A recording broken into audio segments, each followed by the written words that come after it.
todas las miles de personas que se encuentran allí en la plaza de San Pedro, dar el Orbit Urbit, es la bendición. Sí, por la ciudad y el mundo, es la bendición que se va a dar en este caso. Que se va a dar en este momento. En este momento imagino que intuimos que lo están vistiendo, lo están adaptando al vestuario que va a utilizar, los elementos que lo van a caracterizar a él durante este pontificio. Le están colocando, tenemos información que será el camarlengo, Tarcisio Bertoni, el responsable de colocarle el anillo papal. Luego ya vimos el acto que salió uno de los cardenales a anunciar quién sería y cuál sería el nombre. Francisco, embajador. En principio, pues lo escuchamos, sí.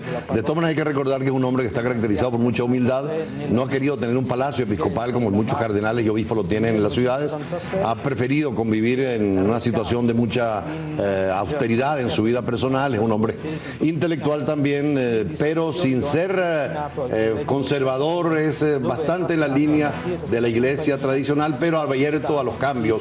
De hecho, Argentina es uno de los países donde se ha autorizado el matrimonio entre el mismo género, ¿no? O parejas, con lo cual la iglesia argentina no pudo hacer mayor cosa. Bergoglio no pudo impedir que Argentina fuera el primer país latinoamericano en legalizar el matrimonio entre personas del mismo sexo, ni tampoco que la presidenta Cristina Fernández promoviera los anticonceptivos y la inseminación artificial.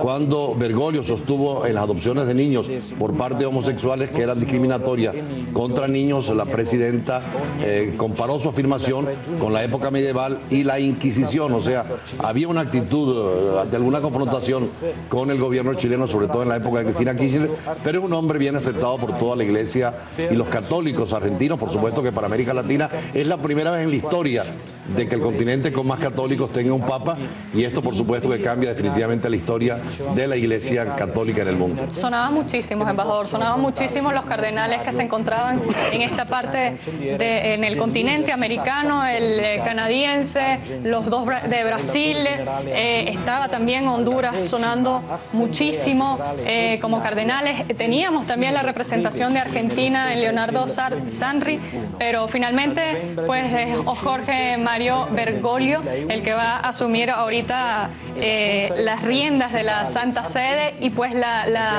el que va a difundir durante todo en todo el mundo la palabra de Jesús. Era la misión que le encomendaban estos 115 cardenales y el mundo. Claro, fue Angelo Scola, como tú lo decías, el arzobispo de Milán, el que aparecía en todas las apuestas. Con 71 años era discípulo muy cercano a Ratzinger y ha seguido los pasos intelectuales, era un hombre de mucho más vuelo intelectual. Pero también se cae el cardenal Odilio Scherer, arzobispo de Sao Paulo, con 62 años, mucha vitalidad, había sido un hombre muy admirado en su pastoral, era el más papable entre los purpurados brasileños y quizás de toda América Latina, pero bueno, salió el obispo de Argentina, el cardenal de Argentina, que como decíamos fue nuncio apostólico, es decir, embajador del Vaticano en Caracas y conoce muy bien Venezuela. También otros de los cardenales que sonaba era el austriaco Christoph Schönborn, de 68 años de edad.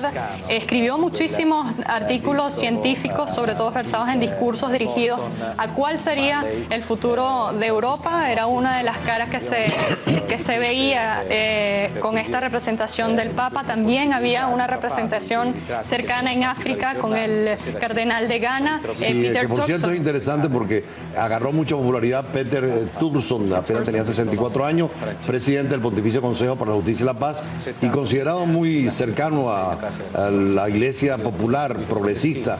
De todas maneras, como decíamos, el Espíritu Santo siempre escoge al Papa oportuno para la época y el momento oportuno. Y yo creo que todos los continentes tuvo representación. También el continente asiático, pues en la persona de Luis Antonio Tagle, el cardenal de Filipinas, era uno de los más jóvenes, con 54 años de edad, si mal no recuerdo, era uno de los favoritos también, uno de los que sonaba para asumir este rol dentro de la Iglesia católica. La representación, pues la que tenía mayores, los que tenían mayores cardenales populares era América, sin duda, pero bueno, todo se centró en otras representaciones, en otros continentes. Cada uno tenía su favorito. No, y se cumplió un poco lo que decía Juan Pablo II en su tiempo, de la importancia espiritual de la Iglesia Católica, pero sobre todo también lo que Benedicto XVI había señalado, que no iba a intervenir para nada en la elección de este Papa. Él tenía muchísimo fuerza porque sigue siendo un Papa vivo. Primera vez en 600 años que hay dos papas, uno que renunció y el otro que es elegido, pero no insistió para nada. Inclusive, como tú decías, el cardenal Schönborn de Viena era el más cercano a Benedicto XVI y no hubo esa oportunidad. Sí, vamos a profundizar un poco más en el nuevo Papa, el Papa electo Jorge Mario Bergoglio. Buenos Aires, el 17 de diciembre de 1933 es la fecha de su nacimiento, es el Papa de la Iglesia Católica en este momento. Allí observamos, vamos a ver las primeras imágenes del Papa electo Jorge Mario Bergoglio. Efectivamente, como decías tú, ahí está la bendición Urbi et Orbis para la ciudad y el mundo. Es sorpresiva, como tú señalabas también, lo ha dicho la prensa internacional en las primeras reacciones, la elección de este jesuita argentino de 77 años. Cardenal Juan Luis Torán, el francés, ya pronunció, como vimos, el Habemus Papam y el nombre del pontífice, que ha salido al balcón para saludar a los fieles tras obtener al menos 77 votos necesarios. Escuchemos. La alegría, la emoción, el entusiasmo y la solidaridad.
Por eso el tiempo entre el rezo, la meditación y ahora la presentación al público en la olla. Fratelli e sorelle, buonasera.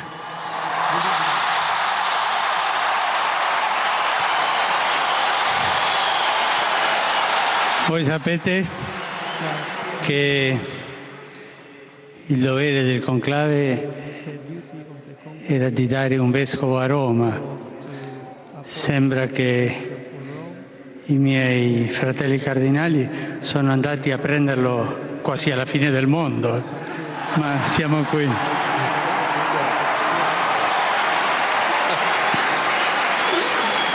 Vi ringrazio l'accoglienza, la comunità diocesana di Roma, al suo vescovo. Grazie. E prima di tutto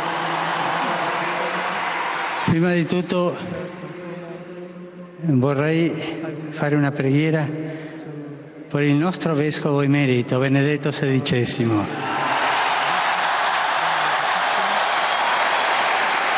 Preghiamo tutte insieme per lui, perché il Signore lo benedica. Todos juntos van a hacer esa plegaria para Benedicto XVI.